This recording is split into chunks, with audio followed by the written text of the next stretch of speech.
Dobar dan i od mene. Ovi skupovi su uvek testiranje Kantovog kategoričkog imperativa. Možda ste zaboravili, a možda se sećate, kaže Kant: ponašam se tako da moja vrlina može da bude opšti zakon za sve. A u kreiranju te vrline mi pomažu zvezdano nebo nadamnom i moralni zakon u meni. I upravo ova diskusija je stalna ta dihotomija, stalna ta klackalica između zvezdanog neba nadamnom, ispod kojeg sam ja jedan mali šraf i ne značim ništa i u kojem je možda najlakše da se potpuno povučem i da ne hajem za sve ove silne nepravde, ali tu je taj moralni zakon u meni i ova priča je između ostalog usmerena na to. Nažalost, u Srbiji još uvek samo po moralnom osjećanju vi radite nešto čestito, sve se pretvorilo zaista u kupoprodaju, u interes, ljudi rade ono što ne znaju, prihvataju posao koji ne znaju, ljudi raspolažu novcem koji im ne pripada i tako dalje i tako dalje. Ali to je naša sudba, očigledno. Pa eto, ja učestvujem u svemu ovome zato što još uvek nekako taj moralni zakon nadvladava. Najradije se ne bih više pojavljivao ni za novac, a ni bez njega, ali eto, moralni zakon, taj Kantov malo tinja. Dakle, želim da moja vrlina bude zakon i za drugi ljudi.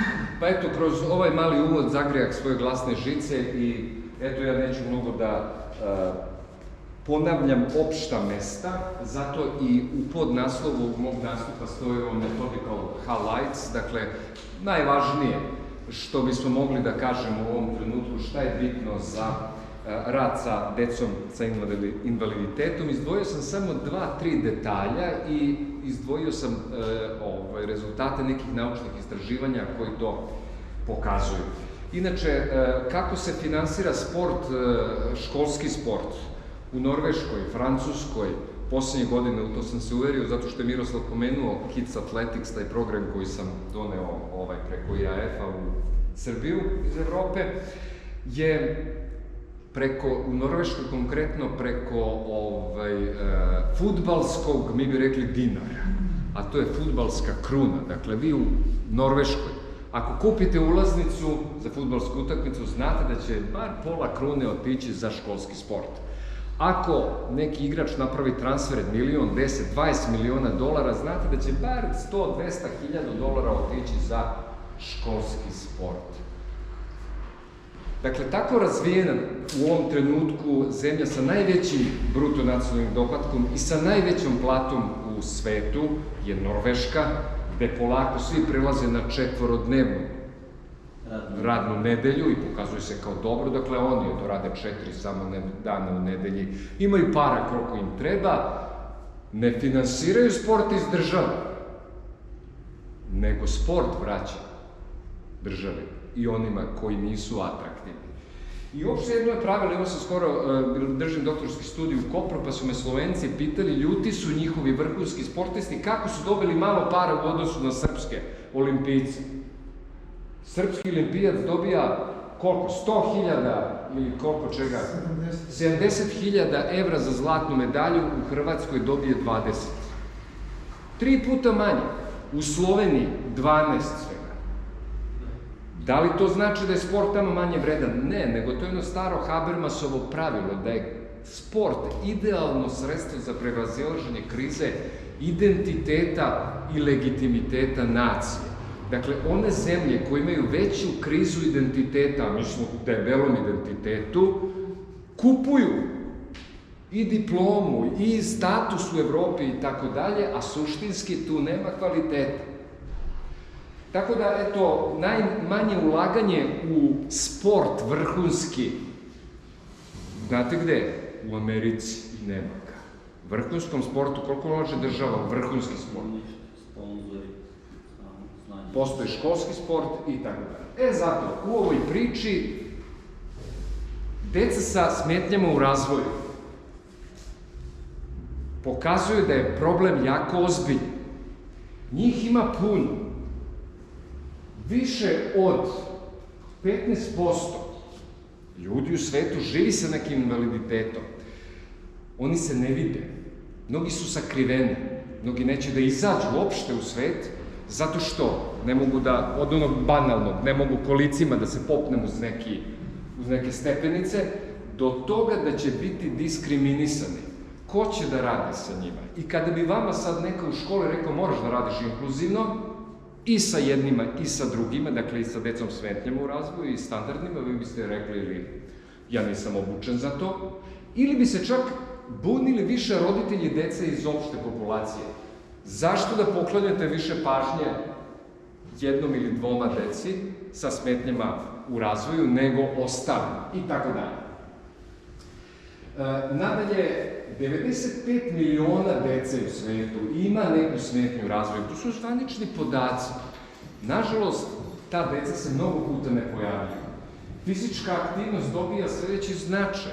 I upravo nastavnici fizičkog u celom svetu su alfa omega za rad sa tom decom. Kasnije ću dati dokaze zašto za to. Tako da i u Srbiji to počinje sporadično da se dešava i, nažalost, jedino mesto gde bi možda i bilo opravdanje da država uloži, nije to lako. Te dece nema puno, ne da se daje $100.000 olimpijskom šampionu, pa on će posle toga zaraditi još 5 miliona, što znači Novak Đokoviću da mu da država. Proglasili ga zasluženim sportistom. Može da kupi sve u našoj zemlji. Jedino gde država ne ulaže je upravo to. I sve se pretvorilo u privatnu inicijativu. Evo, tu sedi Bojana, možda je prepoznajete, tamo je s kapom, detalji iz njene škole. Nastavnici fizičkog rade i pokušavaju iz onih kantovskih, etičkih razloga, ali avaj mora u jednom trenutku i da se živi od toga. Tako da je ovo dobra prilika i da se zaradi. Ovo su sad detalji neke dece koja u svetu, ovo je snimak iz jedne australijske škole, dečak bez nogu i tako dalje, dakle, deca se sve više uključuju i najviše su uključeni u najrazvijenijim zemljama i najkulturnijim zemljama koje ulažu u ono što je zaista problem, što bi značilo narod. Vi u našoj školi ne možete ni da vidite dete koje igra fudbal bez noge ili ima Downov sindrom, a pliva, zato što su ga roditelji negde sakrili. U Srbiji je to ili sramota, ili je teško, ili vidjet ćete kasnije jednu anketu, ako stignemo do nje. Pitali su roditelje dece sa invaliditetom u koga se najviše uzdate, pa su rekli u komšiluk i u širu familiju, da mi pričuva dete, da ne, i tako dalje. Niko ne navodi ni državu, ne navodi ni školu. Čak škole tenisa, snimak iz Bolitijerijevog kampa. Imao sam priliku radeći sa Pašanskim da to pogledam. Ima sekciju Bolitijeri koji je veliki stručnjak i zarađuje veliki novac. Njegovi najslabiji treneri imaju $200, im je čas sparinga. Eto, iz humanih razloga radi i sa ljudima ometenim u razvoju dece. Dakle, iz svega toga se razvila potreba za adaptiranim sportom. Tako se danas to zove u svetu. Adapted sport. Adaptirani sport. I većina transverzalnih studija pokazuje da zaista oni koji su bili uključeni u vežbanje imaju bolji razvoj, bolju komunikaciju, na manjem su teretu i roditeljima i okruženju i tako dalje. Dakle, nije zgorek to raditi, ali kad kažemo transverzalne studije, mislimo na već zatečeno stanje, pa jedan presek. Recimo, kad bih ja sad radio transverzalnu studiju u Aleksinacu, koliko ima dece sa invaliditetom? 1000. Uzmem, recimo, njih 50 za istraživanje i pratim 50 njih koji su možda vežbali u nekom klubu ili radili dodatno, a 50 nisu vežbali. I konstatujem a posteriori, dakle transverzalnim pristupom, da su ovi bolji. I uvek su bolji ovi koji su vežbali. Sad u svetu se sve više pojavljuje istraživanja koje hoće da potvrde u eksperimentalnim uslovima. Dakle, kontrolisanog šta se to dešava sa tom decom. Tako da te eksperimentalne studije su dokazale, ja ću sad navesti neke podatke, recimo opšte fizičko vežbanje. Bitno je da se uopšte vežba, šta nije važno šta. Sad imate one specijalizovane studije, plivanje recimo, najviše radova o tome. Plivanje pogoduje razvoju dece sa smetnjama u razvoju. U Aleksincu teško da bi to moglo da bude. Nema bazena. I da ima, teško da bi došli na red u tome. Košarka. Evo ga, Stanišić radio je sa malo pre pomenutim kolegom Markom Aleksandrovićem iz Niša. To je jedan doktorant iz Niša, ne znam da li ga poznajete, možda ga je tokom studija neko upoznao. U prestižnom međunarodnom časopisu objavljeni radovi sa dobrim rezultatima, stoni tenis, Koreanci to Kinezi rade, borilački sportovi, tu je kolega Kasum, ali ja sam imao zadovoljstvo da budem i mentor jednom našem kolegi koji je sad predsjednik opštine Zrenjanin. Ova opština koja nema vode, ali sjajan čovek, svima sa Lapura, ne znam samo šta mu bi da bude ovo što sada jeste. Ima svoj privatni klub gde radi sa karatistima i sjajne rezultate ima. Evo, to je tamo, upravo pomenuo sam ga, ipak sam ga stavio, ne zbog sebe, nego zbog njega. I fudbalski efekti su jako bitni, evo imate predavače koji su ne samo ispričali, nego smo zaista radili neke studije, tu je i Bojana, i Goran, i ja, i tako dalje. Dakle, definitivno to pomaže. Sad, zašto pomaže? To je jedno od pitanja. Jedno od ključnih objašnjenja zašto to pomaže kretanje osoba sa invaliditetom je BDNF, odnosno taj Brain Drain Neurotrophic Factor. Dakle, to je jedan poseban hormon koji je ispostava istoimenog gena, koji podrazumeva da aktivnost pospešuje kreiranje, razvoj, izgradnju nervnog tkiva. Svojevremeno je bio jedan ortodoksni stav da nervno tkivo ne može da se izgrađuje. Za razliku od kože, mišića, neko pokida mišić, on posle 2-3 meseca, eto ga već igra opet fudbal. Sa zglobovima ide malo sporije i tako dalje, ali nekad se smatralo da nervno tkivo uopšte ne može da se izgrađuje. Ali od kada je otkriven BDNF, a to je početak ovog ili kraj prošloga veka, ustanovilo se da ipak može. Dakle, osobe koje su fizički aktivne više luče BDNF-a koji utiče na povećanje sive mase perifernog i temporalnog režnja, neurogenezu, povećan broj uopšte svih nervnih elemenata, tako da je još jedna studija pokazala da se BDNF ne luči samo u mozgu, nego za nas difovicu je veoma bitno, posebno u mišićima. Tako da fizički aktivne osobe imaju veću produkciju BDNF-a i time imaju veću šansu za obnavljanje nervnog tkiva.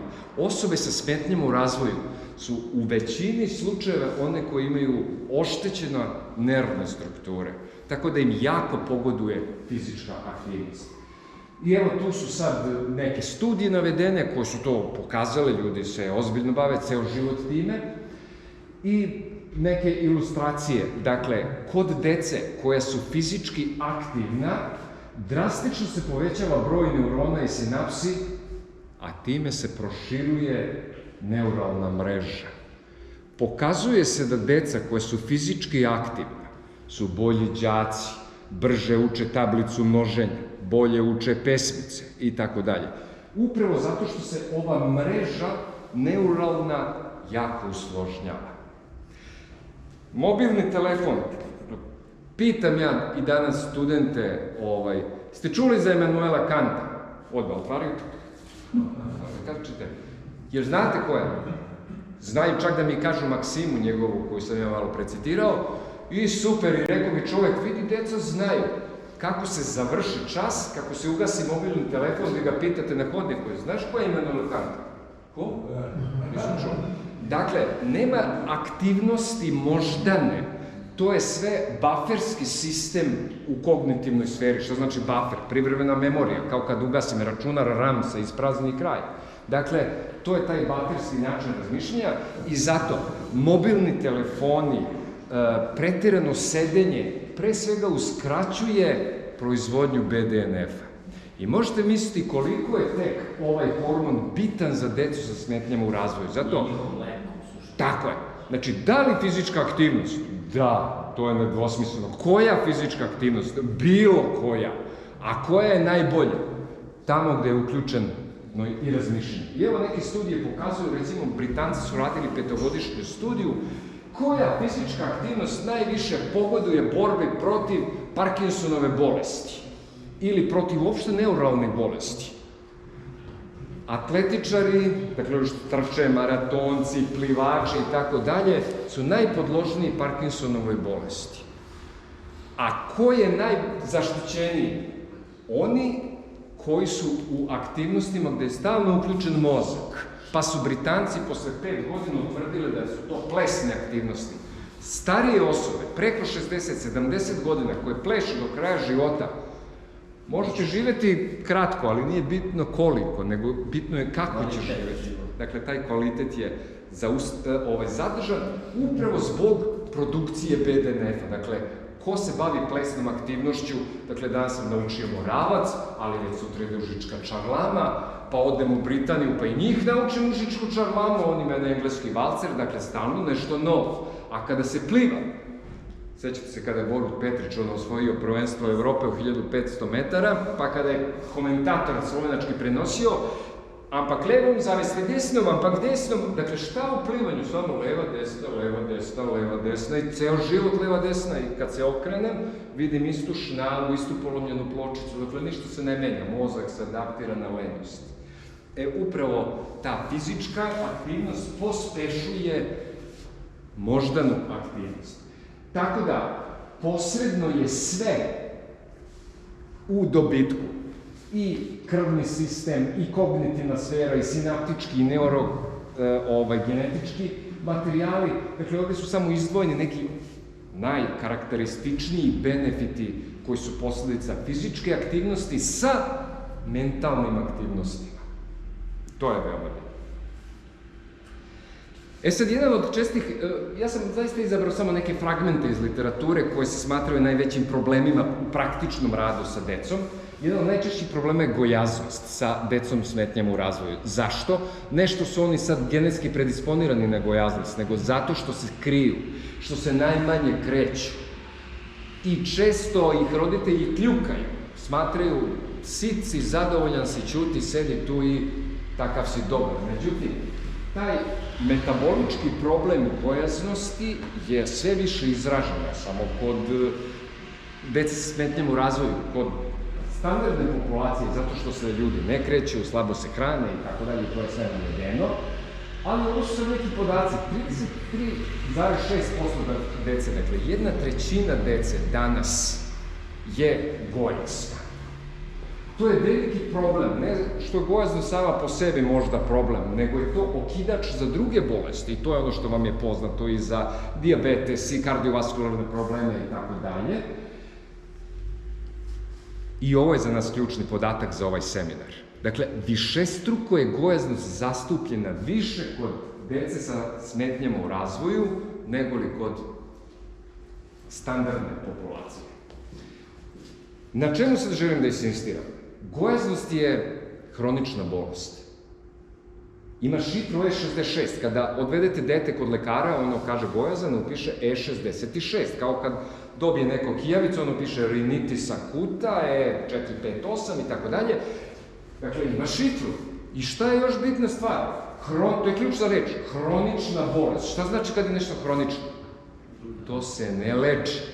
Nema leka, apoteka. Hronične bolesti mogu samo da se kontrolišu posebnom ishranom, posebnim načinom života, posebnim tretmanom. Dakle, jednom gojazan do kraja života. Imate manekenke vrhunske, koje su kao devojčice bile jako gojazne. Danas su ekstremno mršave. Kategorisane su kao gojazne osobe. Kako to? Evo kako. Dakle, objašnjenje biohemijsko za to da je gojaznost jedna hronična bolest. Vratit ću vas na one pojmove koji su vam poznati. Hipertrofija, zadebljanje. idem u teretanu, pumpam se i mišići mi zadebljavaju ili kažemo hipertrofiraju. Da li je moguće posle 100 godina treninga u teretani doživjeti i hiperplaziju? A hiperplazija je uvećanje tkiva po broju. Dakle, ćelije, mišićna vlakna, da li se povećavaju po broju? To je lekcija iz fiziologije, još sećate se za 2. godine, nema povećanja. Dakle, definitivan broj mišićnih vlakana pod kraj 7. godine i to je kraj. A sa masnom ćelijom je malo drugačije. Masna ćelija može i da hipertrofira, dakle, pogledajte, ima od onih najsitnijih do ovih najkrupnijih. I što je veoma bitno, masna ćelija je podložna i hiperplaziji. 2 se podele, pa dobijemo 4, pa se još 4 podele, pa 8 i tako aritmetičkom progresijom u beskraj on. Te masne ćelije, stvorene u detinjstvu procesom hiperplazije, ostaju do kraja života.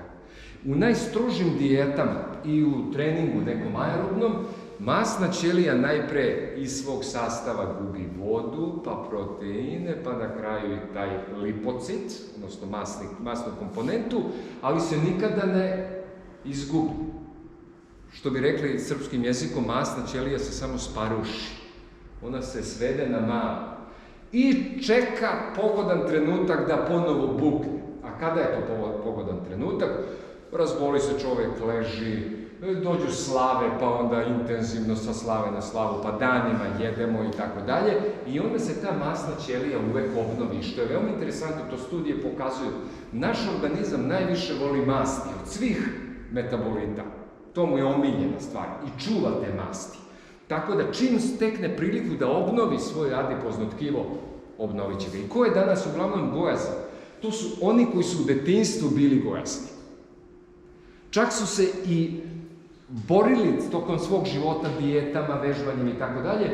U jednom trenutku uvek vi doživite da se svi kilogrami vrate. I postoje britanske studije koje pokazuju 3-godišnje, 5-godišnje dijete su na kraju se završile tako da su se svi izgubljeni kilogrami vratili.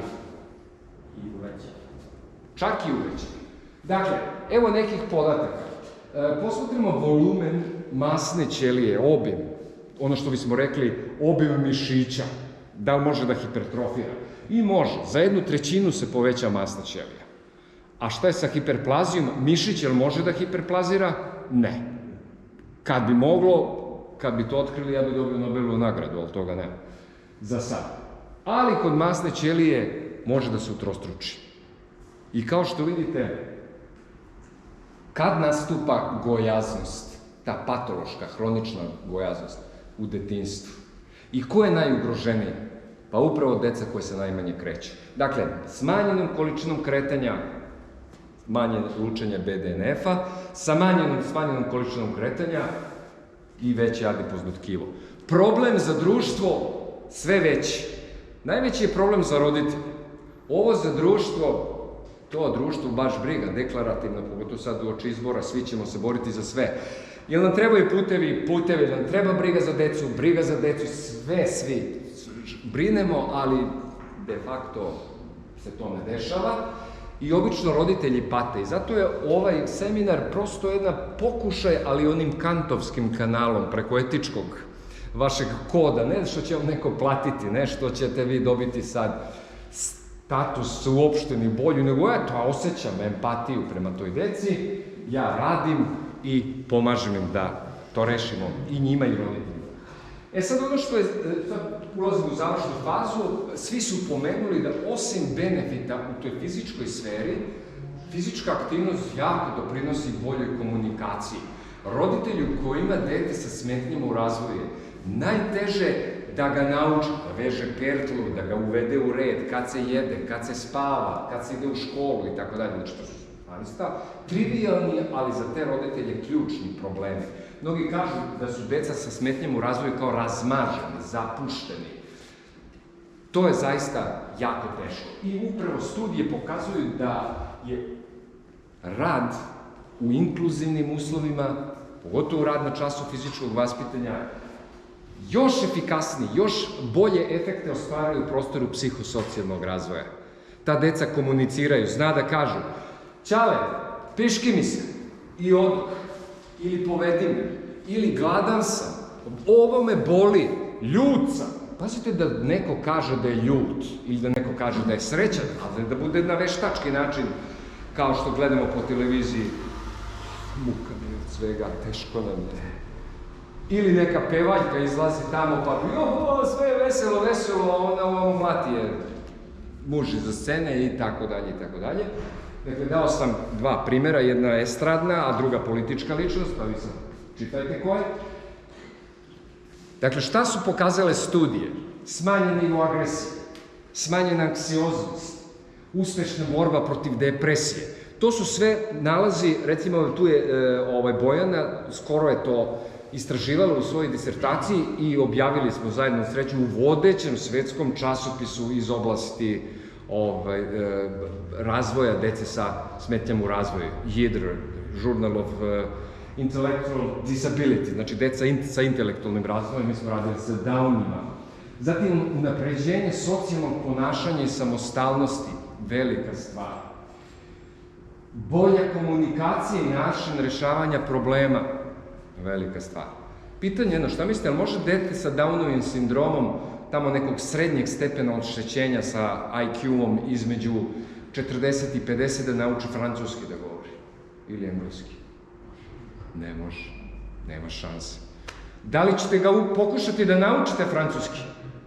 Pa nećemo. Što da ga učim kad znam da ne može da nauči? Slabo i sa srpskim. Kao kada vi kažete u fizičkom, imam dete sa dve leve noge, pa da li ćete ga posticati da bude fudbaler? Ne, ali ću mu pomoći da razvije svoje motoričke sposobnosti do maksimalnog nivoa. Upravo je tako i sa njima. Pa evo sad, Rhoda Palager, koja je rukovodilac tog instituta australijskog za rad sa decama s smetnjama u razvoju, specijalnosti Downov sindrom, navodi jednu svoju studentkinju koja je završila i srednju školu.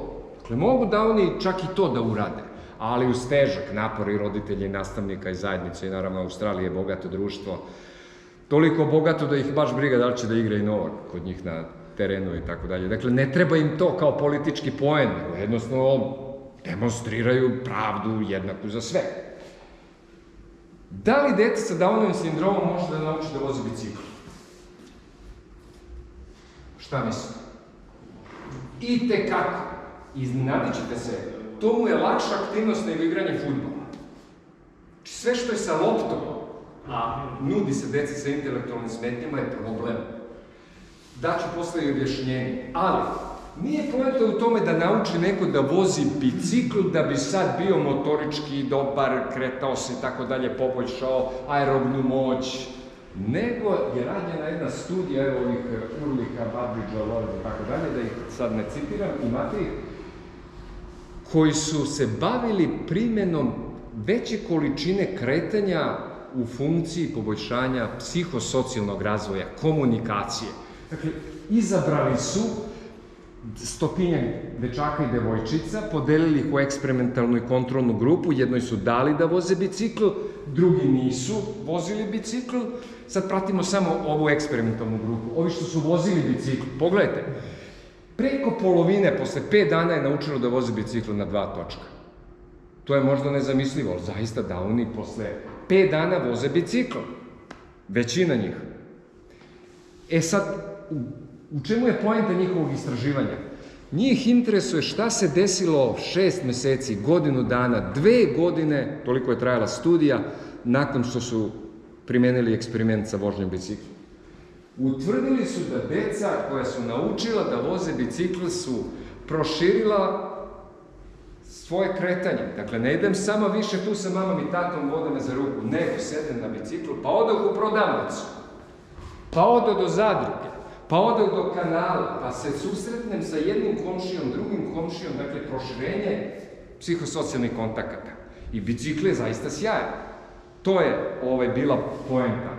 Dakle, bicikl ne kao sad motorički alat koji će mi dati veću brzinu, snagu, koordinaciju, ona klasika difovska, nego će mi omogućiti proširenje socijalnih kontakata. I sad da se vratimo na to, neko bi rekao, a što da ne uključim dete u fudbal? I tamo ima socijalni kontakt, pre nego da vozi bicikl. Pa upravo zato što je teže naučiti fudbal. Kako teže? Evo ja postavljam pitanje, kako da objasnite, kako sad teže bicikl? Čitali ste možda Basarovu njegovu knjigu Fama o biciklistima, gde on objašnjava kako je to đavolska stvar, jedino prevozno sredstvo gde stojite na tako uskoj površini, ali zadržavate ravnotežu.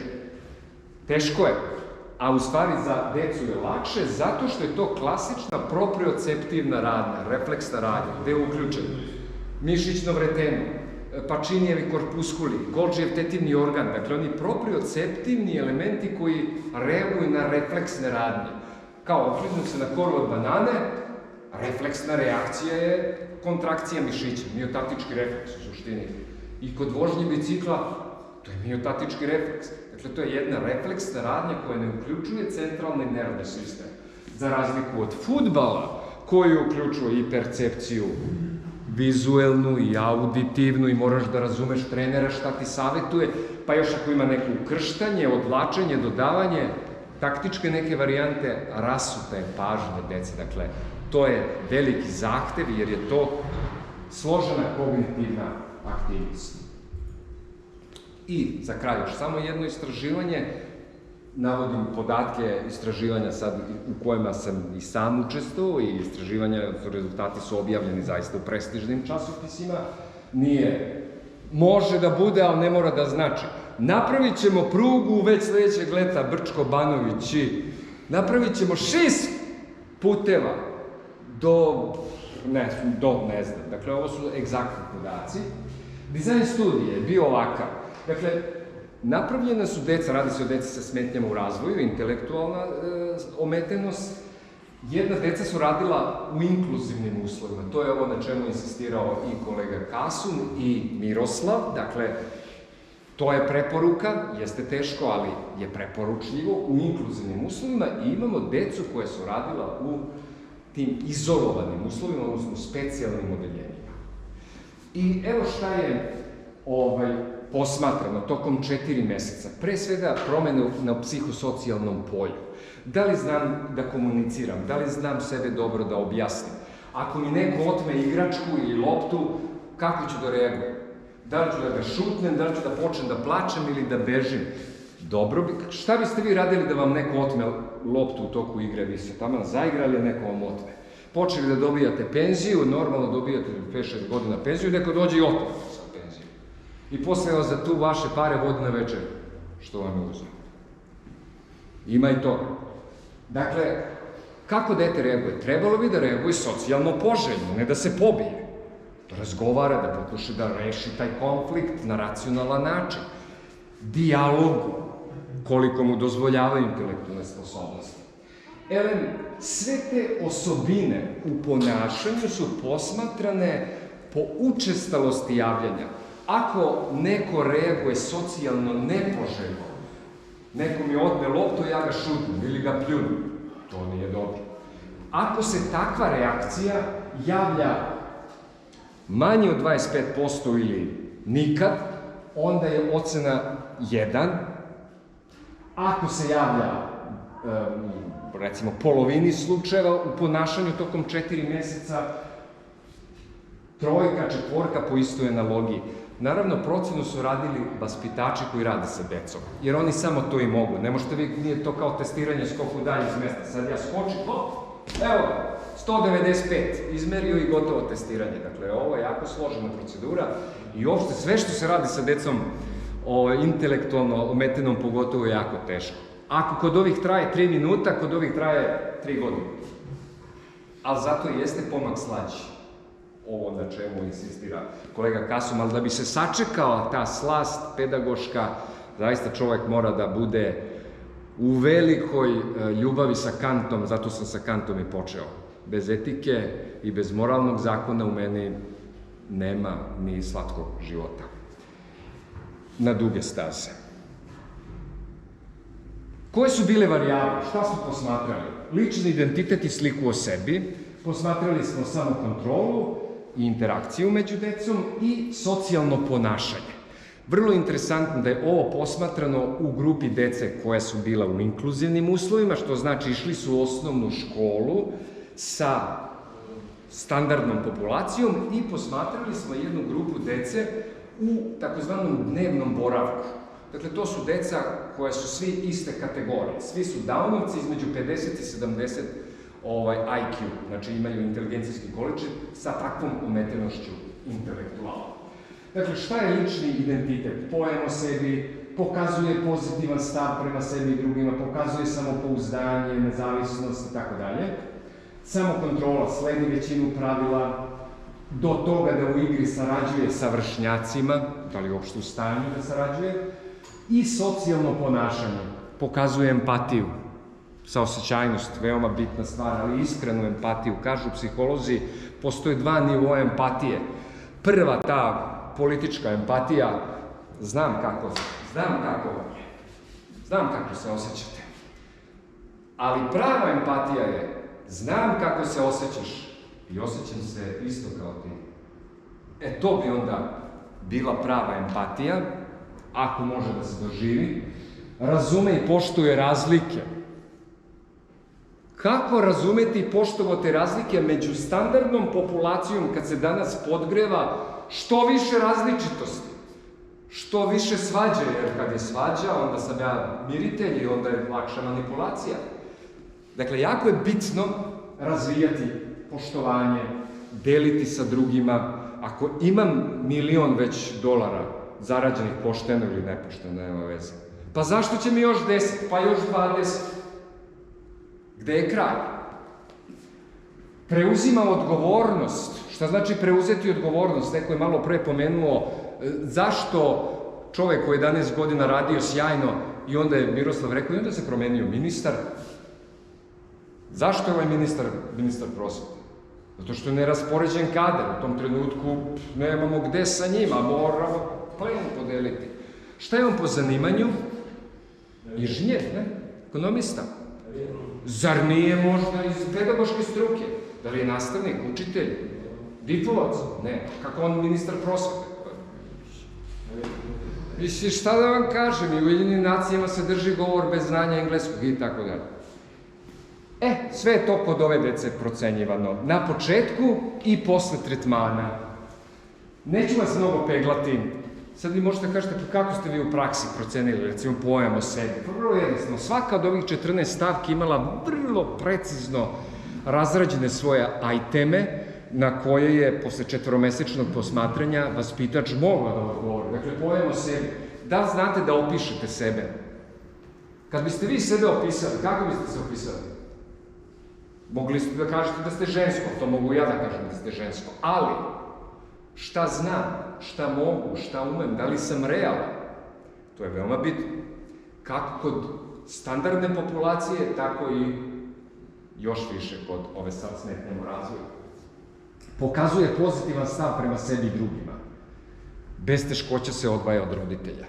Vi imate problem, recimo, pogotovo sa predškolcima i mlađoškolskom decom, gde su roditelji veći problem od dece. Evo, moja treća unuka je krenula u vrtić, veći su problem roditelji. Oni plaču. I tako dalje. Uspostavljanje direktnog kontakta očima. Pominjao je Goran neverbalnu komunikaciju, facijalnu ekspresiju. Ja sad sam se napeo iz sve snage, pošto trebao sam skine džemper, zato što sam počeo, da nekako facijalnom ekspresijom vas ubedim da je meni stalo do ovoga što ja govorim. Pa možda ćete i vi poverovati da je to toliko važno, dakle dajem sve od sebe i upravo je to bitno, ta komunikacija neverbalna, tako da kod te dece jako teško to izazvati, a Bojana zna na dnevnom nivou, ali koliko je lepo kad vidite kako kreće komunikacija, facijalnom ekspresijom, neverbalno i tako dalje. To je kao kad imate dobrog prijatelja. Kod kućići, da si ga čuva. I to je dovoljno, već znate šta to znači. Pokazuje samopouzdanje, uživa u vežbanju novih veština, deli postignuće sa drugima, pokazuje upornost, usavršavanje veština, pokazuje nezavisnost, ne lepi se za drugu decu, radi samostalno, bira čime će da se bavi, koristi materijale iz okruženja i tako dalje. Poštuje svoje i prava drugih, pokazuje poštovanje, insistira na pravednim postupcima, štiti svoj rad, štiti sebe i tako dalje i tako dalje. I evo, preletit ću preko. Zna za dnevni plan i sledi. To je veoma bitno. Koliko ima ljudi, vi se dogovorite sa njim, ajde se vidimo u 8 sati, on dođe u 10. To su sve bitni elementi. Ume da objasni grupna pravila, poštuje pravila. Pravila nisu omeđavanje sloboda. Pravila je, kako bi rekao Hegel, su garant da je sloboda spoznaja nužnosti. Sloboda je zaista spoznaja nužnosti i tu nam pomažu pravila. Moja sloboda počinje tamo gde prestaje sloboda drugih ljudi ili obrnuto. Mi mnogo verujemo u laži i propagandu, uopšte takav smo narod, izmučen vekovima i prevaren mnogo puta i osiromašen, pa smo skloni manipulaciji. Ali zaista je Mark Twain rekao davno, ljude je lako prevariti, ali je mnogo teško objasniti im da su prevareni. Kada imamo pravila, onda nemamo problema sa objašnjavanjem da li nas neko prevario ili ne. Ako postoje pravila, onda u našoj struci nas služe kao vaspitni alat. Neću ja lično da ti zabranim da ideš tamo, nego ako izađeš out, gubi tvoja ekipa loptu i tako dalje. Izražavanje emocija, veoma bitno. Pazite, izražava sve vrste osjećanja. Kažu psiholozi, mi smo sad prerasli u fakultet za sportsku psihologiju, imamo dosta psihologa, oni insistiraju na tome da je zdrav čovek onaj koji ima sve emocije u svom repertoaru ispoljavanja. I bes, i ljutnju, i radost, i oduševljenje. Kad vidite osobu, kad god ga vidite, on se samo sve, kao ovo desi, druže, šta ima, i tako, bit će bolje. Jeste, teško nam, ali bit će bolje, super. To nešto nije u redu. Ili kad vidite nekog mračnog tipa, samo mrači. Što mi je teško, šta ćemo sad? I tako dalje.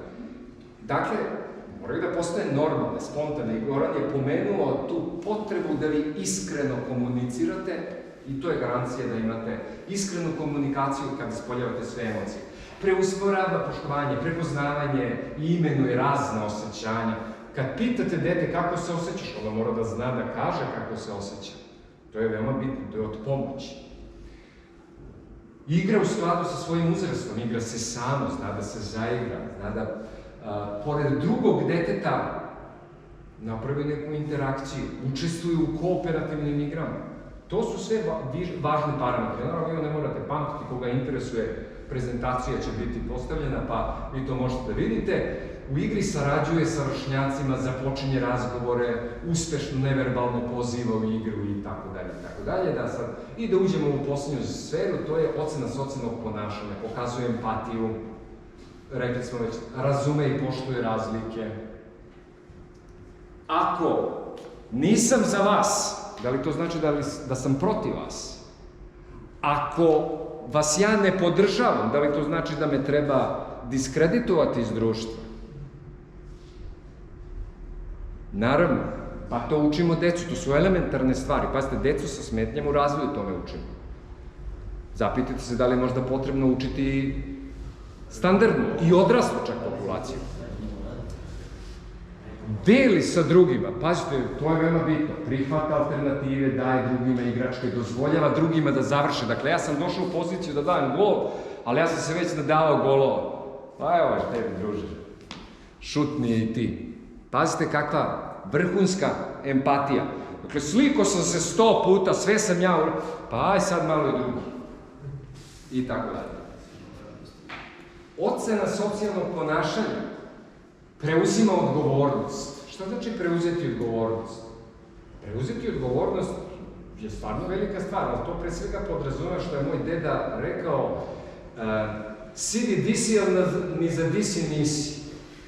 Mnogi neće da sede tu gde jedino mogu da sede, nego bi da budu i ovo, i ono, i pilot, i ministar, i svašta drugo. Dovršava zadatke, to je važno. Znači, ja završavam zadatke koje sam započeo. problem rešava kompromisom i diskusijom. Pazite ovo. Razmenjuje igračku za igračku. Sukobe rešava na odgovarajući način, bez podrške ostalih. Zato ste sada Ukrajina i Rusija sebi lepo se dogovore. Nećemo više da se ubijamo, ajde pričamo 5 godina. Ali toga ne. Mi pokušavamo i decu da učimo i sad vi dođete, pa šta sad, kako da naučim dete sa smetnjama u razvoju kad odrasli ljude ne mogu da naučim? To je veliko pitanje, ali vratit ću se opet na misao jednog pametnog čoveka. Korov niče svugde. Korova ima. On uvek nadjača svaku plemenitu biljku. Ne mora da se zaliva, ne okopava, korov raste. Ali ne sme društvo da dozvoli da korov bude biljka koja se neguje. Nego moramo da se borimo za plemenite biljke, a protiv korova. Dakle, korova će uvijek biti, ali ne sme to da bude pravilo igre. I sad na kraju najvažniji rezultati. Šta se desilo posle 4 meseca? Posle 4 meseca lični identitet se promenio na sledeći način. Deca koja su bila u inkluzivnoj grupi, to je ova plava linija, su više napredovala od dece koje su bila u specijalnoj školi, dakle u izolovanom odeljenju, u tom dnevnom boravku. Promena nije velika. Ko se seća statistike na kojoj u Nišu ko vam je predavao statistiku, nije statistički signifikantno. Nivo značajnosti je preko 0,05, dakle nije statistička značajnost, ali ima pomaka. Sad, da li je ovo, možda se objasni nedovoljnom dužinom trajanja ili nedovoljnim uključivanjem roditelja, ima puno nekontrolisanih faktora, dakle ja ne smijem da tvrdim da će rad u inkluzivnim uslovima doprineti boljem ličnom identitetu i pojmu o sebi kod dece u odnosu na decu koja nisu bila u inkluzivnim uslovima. Dakle, ako hoćete da opovrgavate nagovore ministarstva svetskih stručnjaka da je inkluzivno bolje, evo vam dokaza da nije. Ali ja se ograđujem, radi se samo o grupi od 30 dece, to je jako malo. Da bi se... I ima puno nekontrolisanih uticaja. Drugo, samokontrola i interakcija. Slična stvar. Više su napredovala deca koja su radile u inkluzivnim uslovima, ali statistički nedovoljno. Nivo značajnosti prevazilaze 0,05. Ostavljamo šansu za grešku, pogledajte ovdje čak 99,5% šansa za grešku. I onda dolazi moja uzdanica, socijalno ponašanje. Promena očigledna i statistički dokazana. Prema tome, ipak, inkluzivno obrazovanje ima svojih prednosti, ali ne u svim segmentima. Možda ovo nije tačno, ne znam, ovo je samo jedna studija. Proveravat ćemo. Možete i vi da proveravate, ali u svakom slučaju, svugde su deca iz inkluzivnih uslova bila bolja, makar malo, od ove dece iz dnevnog boravka. I onda smo sumarno sve to objedinili, jer nam dozvoljavaju ocene da ih saberemo i tretiramo ih, što bi rekli ko babe i žabe, dakle sve u isti koš. I šta je zbirna ocena? Evo je. Znači, za ovo plavo, to je prednost koju daje inkluzivni uslovi obrazovanja. I to je poenta ovog našeg susreta. Da li inkluzivno obrazovanje? Da. Ali da li biste se vi pustili u koštac u inkluzivno obrazovanje uprkos finansijskoj nadoknade koje je Miroslav preporučio? Ako ne znam, da li smem? Ako ću ugroziti decu standardnog razvoja, opet da li imam etički osjećaj da smem to da uradim. Tako da je ovo još uvek u tragovima, još uvek se to napipava, ispituje, defektolozi se deklarativno zalažu, ali kad biste vi realno otišli u Aleksandar, vi radite u kom selu? U Žitkovac, odete, imate 3 inkluzivne dece. Da li biste vi prihvatili da budete sa njima u tim oblicima rada? Da li ste osposobljeni za to? Da li će da vam plati neko? Ako kiksnem, da li će mi neko oprostiti grešku? I tako dalje, i tako dalje. Prema tome, ovaj seminar bih volio da doživite kao poziv, eto, na razmišljanje. Ima ovde nešto, može da se i profitira čak u siromašnoj Srbiji, svaki posao dobro dođe, što bi moj deda govorio, za ugor i sve, pa ovako uradi. Dakle, može da se živi čak od rada sa decom sa smetnjama u razvoju. Etički motiv mora da bude mnogo jači od tog finansijskog, pa vi sad razmišljate. Eto, hvala.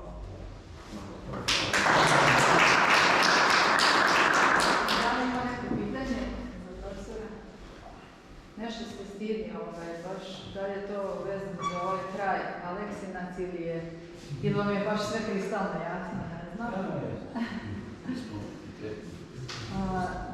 ako je pitanja, zatvorit ćemo ovaj skup. Još jednom hvala puno, hvala kolegama iz Saveza školskog sporta grada Aleksinca, Bojanu i Marku. Možete nas, bit će ovo predavanje postavljeno na naš YouTube kanal i slobodno nas možete kontaktirati, imate sve informacije na našem sajtu ukoliko neko želi da nas posjeti, da dođe u goste u Mungose i bilo šta što vas zanima, slobodno mi stojimo na raspolaganju. Za kraj, zamolit ćemo se za evo još 2 minuta malo pažnje da pogledate jedan lep video koji smo spremali povodom Međunarodnog dana osoba s invaliditetom. U glavnoj ulozi naš drug Strahinja, osoba sa Downovim sindromom i otprilike kako izgleda njegov jedan dan kada dolazi na Benjamin.